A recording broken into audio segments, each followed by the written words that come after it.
unlocking your world of creativity with best-selling author and brand innovator, Mark Stinson. This episode is brought to you by White Cloud Coffee Roasters, where every bean tells a story of adventure. Visit whitecloudcoffee.com and use the code CREATIVITY. Welcome back, friends, to our podcast, Your World of Creativity. And on every episode of this podcast, we talk to creative practitioners about their creative process and their organization and their motivation of telling their story. And in almost every episode, we hear about the creative process and how it contributes to all sorts of education and social change. But today's guest has a special story about not only social change and education, but also, if I could go so far as to say, redemption, a very compelling story about transformation and triumph. My guest is Oswald Newbold. Oswald, welcome to the show. Thank you for having me, Mark. And Oswald is right now a conflict resolution expert. He's a mediator and a specialist in this idea of mediation and resolving conflicts. But our conversation today is going to focus on, Oswald, your contribution, and you're authoring in a new book called Breaking Chains and Building Futures.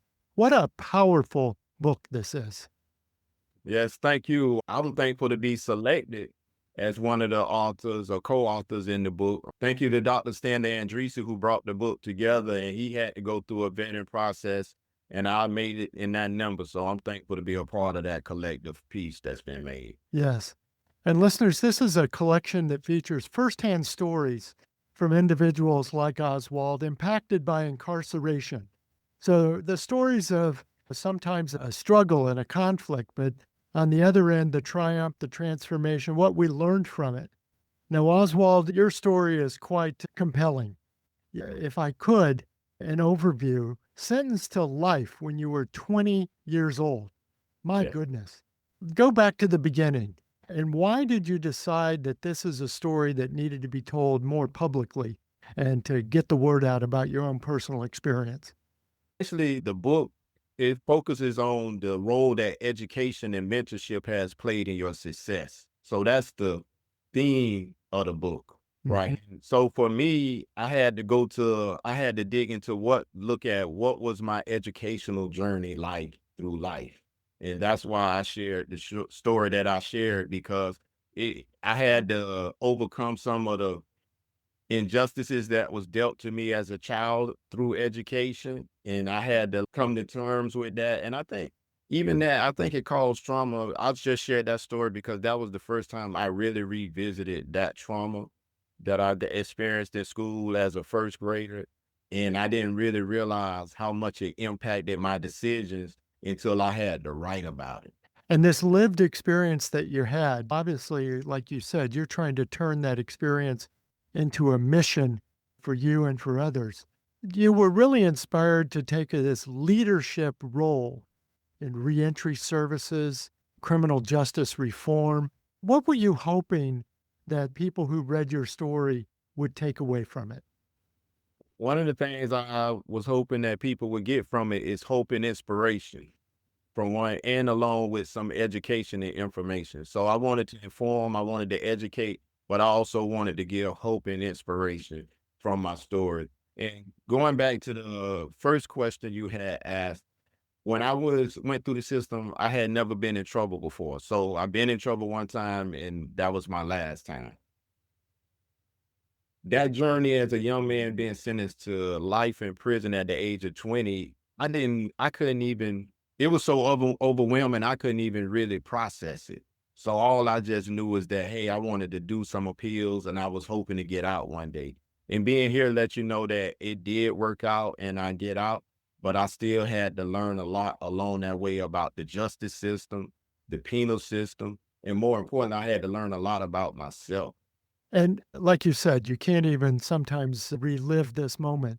But I shake my head too. I read this background of yours, sentenced to life at 20 years old. You just shake your head. But you said, I'm going to learn from it, but I'm also going to try to teach others. What about this criminal justice reform have you really been able to change and impact based on your own experiences? We have to remember there's so many things that's a part of our society that has been around for decades, and then some of the principles may have been around for centuries. So I'm not going to unravel it overnight myself, but what I have been doing is I have been in the fight. What I am looking for is plant the right seeds, make a blueprint. I may not see some of the changes in my lifetime, but that doesn't stop me from doing the work, right? Mhm. In doing it, it's not me by myself. It takes a collective because you fighting the system. You looking to make change in the system, and systems usually be so deeply embedded and ingrained, you're not going to just change it overnight. So what I do is I team up with other organizations and people in this work, and we chisel away at it. We chisel away at it until we could just, what should I say? My bad. Sorry about that. I just chisel away at it until we could get some change to come. Yes. And right in this title, which I love, breaking chains, but building futures, Yeah. that you've got to do one in order to do the other.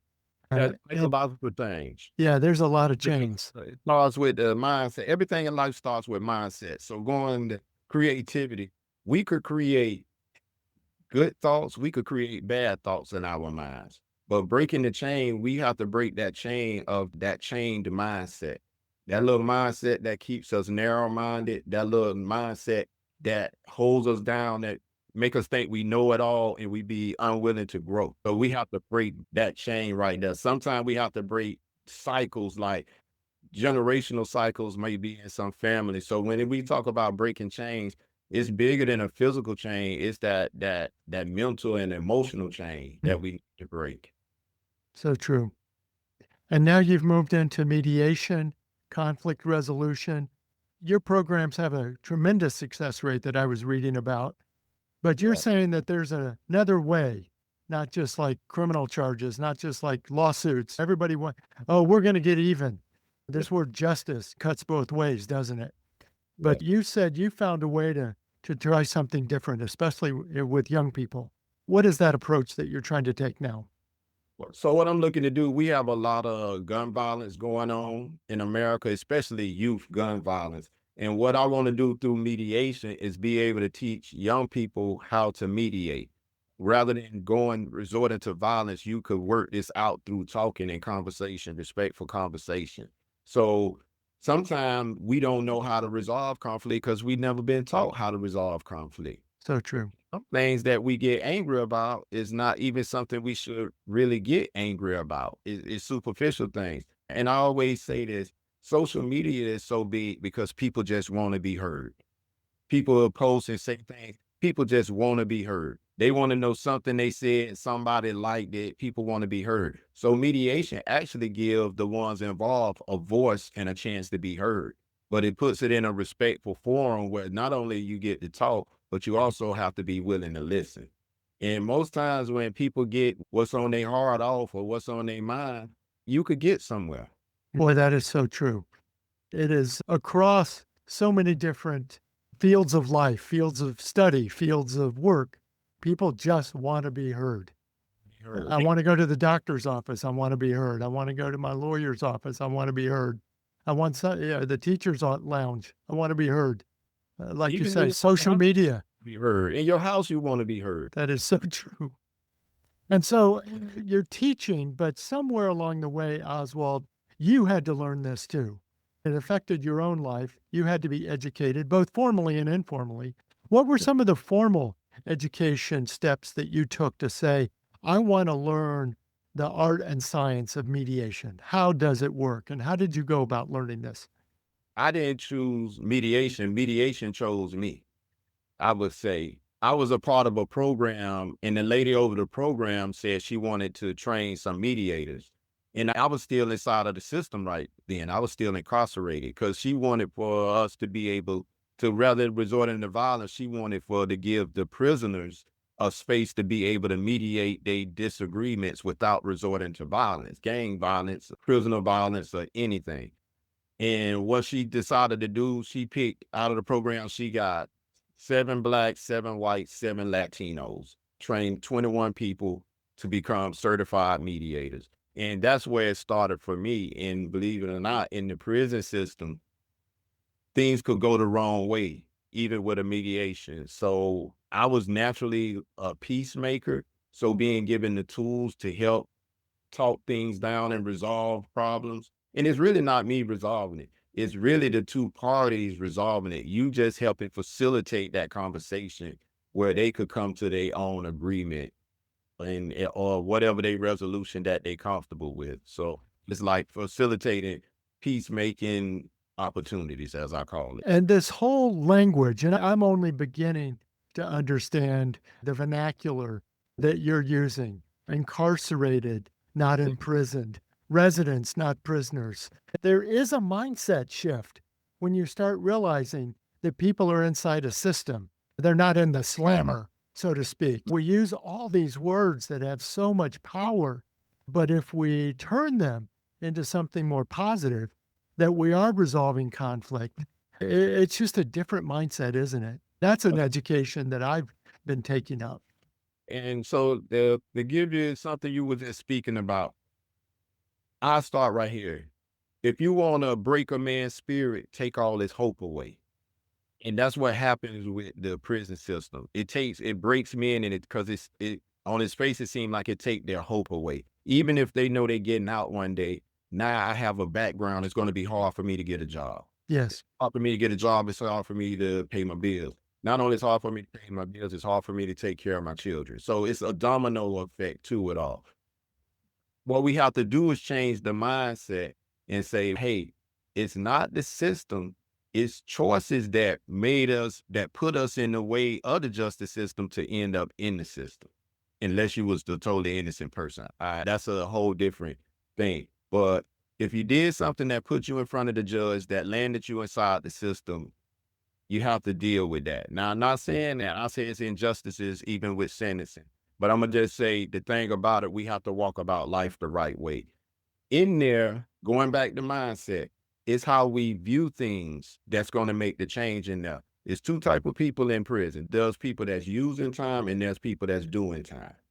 It's a difference between the two. The people that's doing time, they just worried about going to the rec field, the chow hall to get something to eat, and what's coming on TV tonight.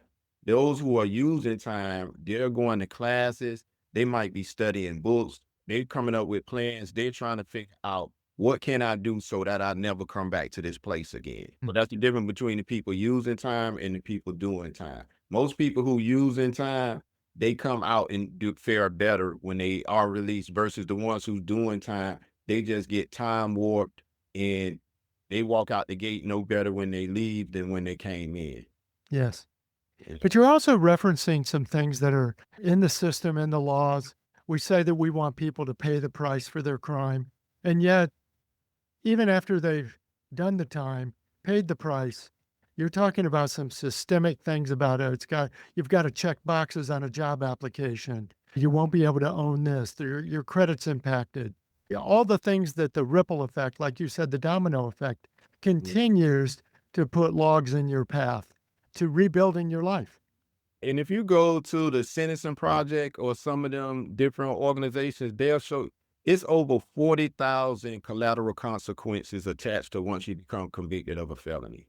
People have read over 40,000 collateral consequences. If a person want to get whole term life insurance and you've been convicted of a felony, you can't even go get whole term life insurance. Yeah, it's like and if you've been to prison for it, they want you to be out at least 10 years. People don't realize felony even takes away some of your insurance options. Very interesting. Away some of your housing options. It takes away your ability, job options. It even dictates, it's so many consequences. What license you can get or can't Yes. Professional licensing. So yes, it's rough. There's lots to learn, and the book tells us some of these stories in a very personal way, but it also is very motivating to try to make some of these changes. Maybe this is a good time, Oswald, to ask where we can connect with you, learn about this work that you're doing, and learn about your programs. Where could we find you? Well, you can find me online by my name on Facebook, Instagram, or LinkedIn. Oswald Newbold, OSWALD, NEWBOLD. That's Oswald Newbold on Facebook, LinkedIn, Instagram, Also, you could go to www.oswaldnewbold.com and Right. reach me. There's a way you could reach me through there too. I'll put all those links in the show notes so we can find you. Yeah. Let's talk about another part of the creative process. We've been talking about conflict resolution, but let's move to working with your editor and co-authors and other contributors in a collaborative, creative Okay. kind of way. What was it like to work with Dr. Andrisse and put this vision of this book together? So it started with a process where he gave us an opportunity to see what you thought you could bring to the book, value you could bring to the book. Essentially we had a team huddle. We was given timelines where different scripts had to be in by a certain time, what your word count gonna be because there's so many people. But it actually was a pretty easy process for me. Now I'm not going now when it came to the timelines, I was up late at night to meet the deadline. That's right. We all have a deadline. And but it was a process we enjoyed and we like it. We like the results. I think when we look back, we always say, "Oh, there's something else I could have done or said differently," or we look at these things. But I think it's a good process. I'm still embracing that. Hey, I am a part of something, a great piece like this, and just wondering where it's going to go from here. And what insight or advice would you have for anyone, no matter what the topic, to contribute to an anthology or collection of these kind of stories? I say people speak on your passion and your purpose. I think that's the easiest things for people to speak about, the things that they are passionate about or and most things they passionate about, they make that their life work, even if they're not getting paid for it. So those are the things that speak on. But I will say the things we speak on should also help educate and inform others, not just about us, but about life too. And also it should give people hope and inspiration. We're not writing to tear people down. We may be writing to tear down unjust systems, but as a whole, we're still striving to empower people and uplift people. Everybody's journey hasn't been the same. Everybody have to run their own race in life. However, we still want to put that good energy into the universe because it's somebody that needs to hear what you have to say. Yeah. So much to learn from that. Yeah. Oswald, I can't thank you enough for being on our show. The book Thank- is called Breaking Chains, Building Futures. And my last question, Oswald, is about this subtitle, Pathways to Redemption, Education, and Excellence. So I'm curious about where you feel your pathway is taking you now, where you have hope for the future. Oh, my pathway taking me now. One of the things I say, when you're working in the social justice lane, it's a never ending battle. So I don't know which way it's going. But what I will say, I have met some great people along the way. I've been able to plug into great organizations and do some collective work. I'm even doing things globally now, just here, even in America. I just was recently over in Africa working on some criminal justice reform. So what I would say now, I'm tending to go at first I was trying to force my way in certain doors and through certain tables. And I've learned to go through the doors that are open for me and go to help where they will allow me to help. They're not ready for me to help at this point. I don't waste my time now because there's too many open doors in life to be stuck at a door that's closed. So true. And that's your own pathway. And as we are talking to listeners who may be navigating their own second chance pathway, their own turning pain into purpose like you did, what's a message you would have for them to carry forward from your story? One of the things that life, people may count you out, but don't count yourself out. And we have to learn how to brush ourselves off. I think one of the things that we struggle with in life is forgiving ourselves. So the hardest person to forgive sometimes is ourselves for the things we do. Forgive yourself, surround yourself with positive people and positive peers, and don't be intimidated. For me, I like to be around people that have accomplished more than me because that gives me something to reach more for. So I tell guys, rather than trying to be a big fish in a small pond, be willing to be that little fish that's not scared to get in the big pond and get in there because you will grow and you'll show that you belong in that ecosystem right there. That is what it's about. We Yeah. continue to learn and grow, don't we? Yes, we do. Well, Oswald Newbold has been my guest. Oswald, it's been a great conversation. I've learned so much from your story and the time that I've gotten to know your background, and I love this book. And I hope people will pick it up, not only for your personal story, but for this big picture of conflict resolution, moving from this prison system to a community and conflict resolution. So much to learn from. Thanks for Right. sharing your story. Thank you for having me on, Mark. And moving from your community to global. I love that you're making that big leap. You talk about the big pond. That's the biggest pond of all. Yeah. Good stuff. We'll keep on keeping on. Thank And you. listeners, keep coming back to our podcast. We're going to continue to learn from stories like Oswald's. And I want to thank our sponsor, White Cloud Coffee. They fuel these creative conversations everywhere, and you can enjoy 10% off your first order at whitecloudcoffee.com.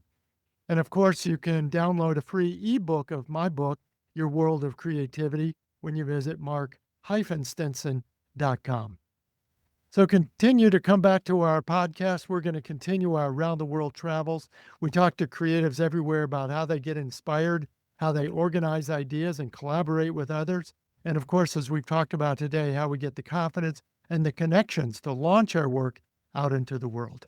So until next time, I'm Mark Stinson, and we'll keep unlocking your world of creativity.